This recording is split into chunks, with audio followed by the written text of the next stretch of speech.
Seja bem-vindo ao canal da sua evolução. Conecte-se com esta mensagem e viva uma verdadeira transformação na sua vida.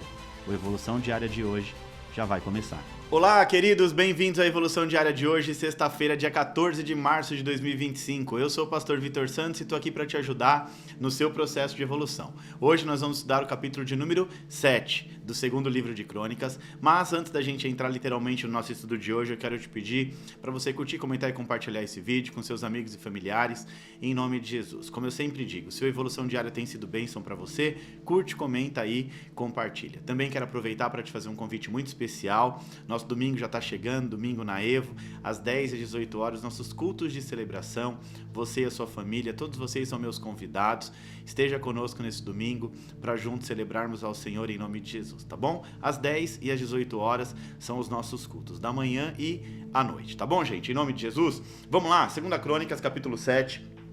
Tem 22 versículos e é literalmente a continuação dos capítulos anteriores, tá? Então nós estamos estudando aí os últimos dois capítulos, né? Nós vimos que no primeiro capítulo, hoje é sexta, na quarta-feira, nós estudamos capítulo 5, na quarta-feira, nós aprendemos ali que Salomão terminou a obra do templo, e aí Deus ele se manifestou de uma forma gloriosa, né? Uma nuvem invadiu o templo e os sacerdotes, os levitas se prostraram ali em adoração e foi aquela coisa linda.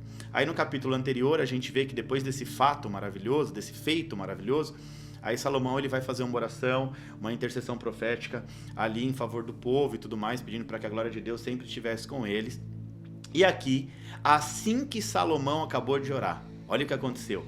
Desceu o fogo do céu e consumiu o holocausto e os sacrifícios, e a glória do Senhor encheu o templo. Ou seja, a segunda manifestação da glória do Senhor assim num curto espaço de tempo. Os sacerdotes não conseguiam entrar no templo porque a glória do Senhor enchia o templo. Quando todos os israelitas viram o fogo descendo e a glória do Senhor sobre o templo, ajoelharam-se no pavimento, chegando o rosto ao chão, adoraram e deram graças ao Senhor, dizendo: Ele é bom e o seu amor dura para sempre. Então o rei e todo Israel ofereceram sacrifícios ao Senhor. Gente, olha que interessante. Eles começam oferecendo sacrifícios. O texto diz que no capítulo anterior que foram sacrifícios assim incontáveis. Deus manifesta o seu poder e ele oferece mais sacrifícios ao Senhor. O rei Salomão ofereceu em sacrifício 22 mil bois e 120 mil ovelhas. Assim o rei e todo o povo fizeram dedicação no templo do Senhor. Os sacerdotes tomaram seus lugares, bem como os levitas, os instrumentos musicais do Senhor feitos pelo rei Davi para louvar ao Senhor cantando: O seu amor dura para sempre. No outro lado, de frente para os levitas, os sacerdotes tocavam suas cornetas, todo o povo estava de pé. Salomão consagrou a parte central do pátio que ficava na frente do templo do Senhor e ali ofereceu holocaustos e a gordura das ofertas de comunhão, pois o altar de bronze que Salomão tinha construído não comportava os holocaustos, as ofertas de cereal e as porções de gordura. Durante 7 dias, Salomão, juntamente com todo Israel, celebrou a festa. Era uma grande multidão, gente vinda desde Lebo-Hamate até o ribeiro do Egito.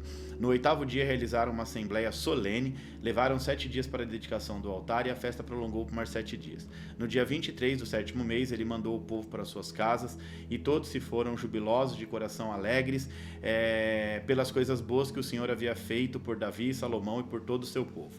Quando Salomão acabou de construir o templo e o palácio real, executando bem tudo o que tinha em mente de realizar no templo do Senhor e em seu próprio palácio, o Senhor lhe apareceu de noite e disse: Ouvi sua oração, escolhi esse lugar para mim como um templo para sacrifícios. Se eu fechar o céu para que não chova, ou mandar que os gafanhotos devorem o país, ou sobre o meu povo enviar uma praga, se o meu povo, que se chama pelo meu nome, se humilhar e orar e buscar a minha face, e se afastar dos seus maus caminhos, dos céus eu ouvirei, perdoarei o seu pecado e sararei a sua terra. De hoje em diante os meus olhos estarão abertos, os meus ouvidos estarão atentos a todas as orações feitas neste lugar. Lembra, gente, eu preciso parar um pouquinho aqui para te explicar isso, que eu falei do ambiente, da ambiência, um ambiente consagrado ao Senhor que gerou uma ambiência de adoração.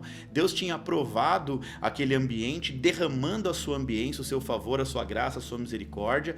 Ele se manifesta 2 vezes, a glória do Senhor enche a casa, as pessoas não conseguem nem ficar de pé.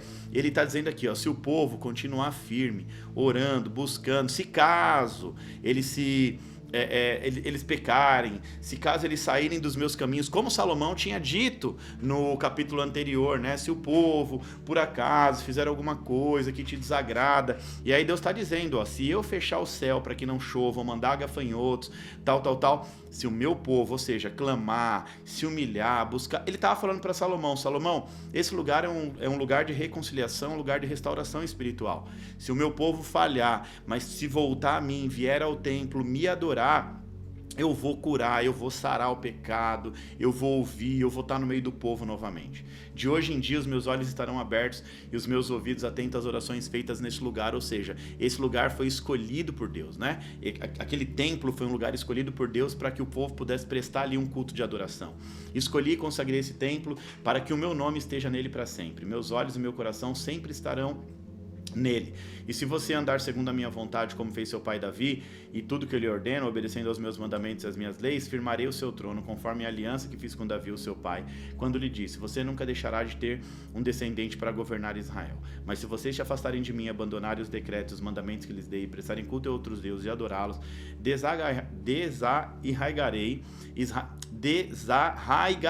que palavra difícil, Israel da minha terra, que lhes dei, e lançarei para longe da minha presença esse templo que consagrei ao meu nome.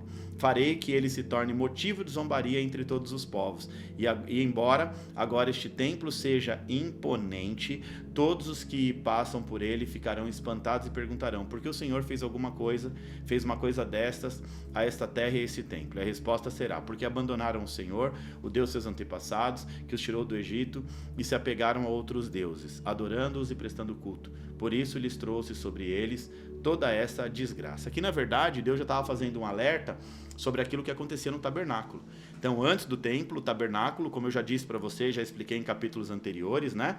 Em episódios anteriores do Evolução Diária, o tabernáculo era uma espécie de tenda, um templo em menor escala, feita de tendas, ali onde o povo ia adorar a Deus. Anterior a isso, já tinha ali a época de Ófine e Finéias, que o próprio Deus diz, né, que o culto prestado por Ófine e Finéias era como coices diante do altar do Senhor. Ou seja, ali no tabernáculo já tinha acontecido muitas atrocidades, até mesmo culto com prostitutas cultuais, rituais pagãos e outras coisas mais. Então Deus estava dizendo, ó, se vocês voltarem a essas práticas, esse templo não vai ficar de pé. Da mesma maneira que foi construído, com toda essa imponência, ele será lançado ao chão e as pessoas vão falar, por que Deus fez isso? E a resposta será, porque os meus filhos me abandonaram, fizeram aquilo que os antepassados fizeram lá atrás. Tá bom? Deixa eu trazer aqui uma interpretação do texto para facilitar o seu entendimento, tá? O capítulo 7 de 2 Crônicas agora vai narrar a resposta de Deus à oração de Salomão durante a dedicação do templo e contém um dos versículos mais conhecidos sobre arrependimento e restauração espiritual. Após a oração de Salomão, o fogo de Deus desce e consome os holocaustos e todos os sacrifícios. A glória de Deus enche o templo, impedindo os sacerdotes de entrarem. O povo presta adoração, reconhece a bondade e a fidelidade de Deus. Salomão e todo o povo oferecem ainda mais sacrifícios em grandes quantidades ao Senhor. O rei consagra o pátio do templo para adoração. A festa dura 7 dias, seguida por mais uma assembleia solene. Após isso, todo o povo volta para suas casas, alegres e felizes com o que Deus havia feito. E Deus aparece em sonho a Salomão à noite e confirma que ouviu a sua oração. Isso me faz lembrar a primeira aparição de Deus a Salomão. Quando Salomão sobe ao monte para fazer uma oferta, ele dorme e Deus aparece para ele e diz assim, pede-me o que tu quiseres que eu te darei. Ou seja, um cheque em branco, né, motivado literalmente pelo feito de Salomão ter ido sacrificar em grande quantidade ao Senhor, ou seja, uma oferta que destravou ali algo sobre a vida dele, e mais uma vez Salomão faz mais ofertas aqui e Deus está vindo responder essas ofertas de Salomão. Eu sempre digo, né, que nós temos a possibilidade através dos nossos feitos aqui na terra de provocar o céu. Então Salomão sabia provocar o céu, e aí o céu vinha trazer resposta para Salomão, ou seja, o próprio Deus vinha trazer resposta para Salomão. E aí Deus promete responder ao arrependimento do povo quando houver seca, praga ou juízo, e Deus diz assim, se o meu povo que se chama pelo meu nome se humilhar e orar e buscar buscar a minha face, se converter dos seus maus caminhos, então eu os ouvirei dos céus, perdoarei os seus pecados e sararei a sua terra. Aqui, na verdade, Deus está reforçando a sua aliança com Salomão, mas também está alertando que se Israel abandonar os seus mandamentos e servir a outros deuses, o templo vai ser destruído e o povo sofrerá juízo. Ok? Então essa é a interpretação do texto do capítulo 7. Agora vamos literalmente aqui a nossa lição prática. Vamos trazer uma lição de aplicação prática, tá? Eu tenho uma ministração no YouTube, aqui no meu canal, cujo o tema é Rendidos à Vontade de Deus, que tem tudo a ver com essa situação aqui no livro de Crônicas, né? Eu uso o personagem ali, o exemplo do personagem Ezequias, narrado pelo profeta Isaías. A história, na verdade, ela vai se desenrolar depois de um cerco. Ou seja, um cerco nada mais é do que uma estratégia militar muito utilizada pelos inimigos do povo de Israel naquela época, com a intenção de se vencer uma batalha sem precisar usar espada. Ou seja, vencer batalha sem precisar derramar sangue, vencer batalha sem precisar desperdiçar forças naquela batalha. O Império Assírio era um império muito poderoso. Eles eram liderados por Senaqueribe. Ele vai cercar Judá, vai fechar todas as fontes de água que abastecem a cidade e vai interromper o comércio de comida, ou seja, não entra comida, não sai comida, o povo estava lá dentro já estava morrendo de fome. Resumindo, o povo de Judá estava cercado pelo inimigo com muita fome e com muita sede. E não bastassem ainda eles deixarem o povo sem água e sem comida, ele manda um dos seus generais gritar de fora para dentro, bem alto, para todo mundo ouvir: ou vocês se rendem, ou vocês vão ter que comer suas próprias fezes e beber da sua própria urina. Ou seja, era afronta atrás de afronta. Um momento muito delicado, crítico na história de Israel.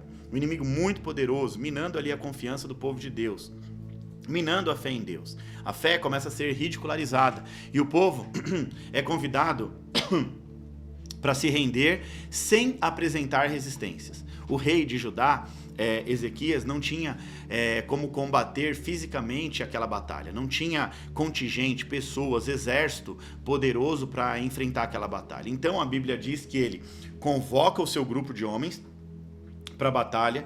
Ele rasga suas vestes em sinal de rendição ao Senhor, vai ao templo buscar e adorar a Deus, suplicando a Deus que tirassem eles daquela vergonha.